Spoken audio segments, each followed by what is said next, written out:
Si tu sais que tu as tort, tu ne veux pas t'excuser, tu crois que tu es différent de celui-là tu crois que tu es différent de celui-là qui se victimise, vous êtes pareil. C'est pareil.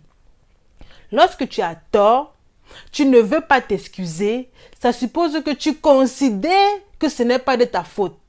Malgré le fait que tu dis que tu as accepté que ok j'ai tort et que tu ne veux pas t'excuser, tu es toujours en train de te victimiser. Parce que tu considères que ok j'ai tort parce que voilà, je veux juste que les autres me laissent en paix quoi. Je veux juste ok dire que bon, ça va, j'ai tort, ça vous plaît, c'est bon, j'ai tort, le débat est clos. Non.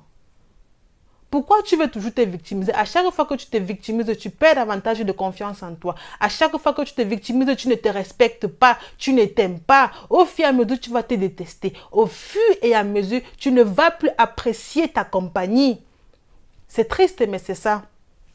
Du tout, tu ne vas plus apprécier ta compagnie. Parce qu'une personne qui s'aime réellement, une personne qui se respecte réellement, lorsqu'elle a tort, elle demande des excuses. Ou bien lorsqu'elle a tort, elle reconnaît minimum que, ok, oui, j'ai tort. J'avoue, j'ai tort. Je m'excuse. Juste ça. On ne te demande pas le ciel, ni la terre, ni les ancêtres, ni... Juste ça. Je m'excuse. Si vous êtes une personne qui souhaitait évoluer dans votre vie, si vous êtes quelqu'un qui avait des ambitions, la remise en question, c'est primordial. Vous êtes obligé de vous remettre constamment en question, de faire constamment une introspection pour voir au plus profond de vous ce que vous pouvez améliorer pour être la meilleure version de vous-même. Parce que le but d'une vie, c'est quand même d'être la meilleure version de nous-mêmes. Mais lorsque vous cherchez toujours à l'extérieur les causes et non à l'intérieur, ben vous ne faites que déplacer le problème et finalement, vous n'évoluez pas. Vous restez toujours au même point. C'est malheureux, mais c'est comme ça.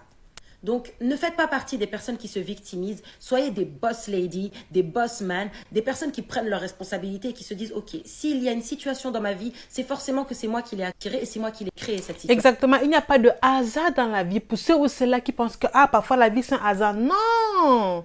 La vie, ce n'est pas un hasard. Tout ce qui nous arrive a été planifié. De par nos pensées, de par nos actes, de par notre façon d'agir, de nous comporter au quotidien. La vie, ce n'est pas un hasard. Au-delà même de dire que, ok, il faut accepter le changement et tout, tu dois être capable de trouver la cause, comme elle a dit, à l'intérieur de toi. Parce que si à chaque fois qu'une situation se pose, tu veux toujours trouver la cause à l'extérieur, mais tu fais ça comment? Tu vas avancer comment? Sincèrement, je ne vois pas comment est-ce que tu vas faire pour avancer si à chaque fois que tu as tort, bien qu'un problème se pose, tu pars toujours chercher la cause à l'extérieur. La question primordiale que tu dois te poser, c'est quel a été mon apport? Est-ce que je me suis bien comporté? Qu'est-ce que j'ai fait? Est-ce que j'ai eu tort? Est-ce que si quelqu'un me faisait pareil,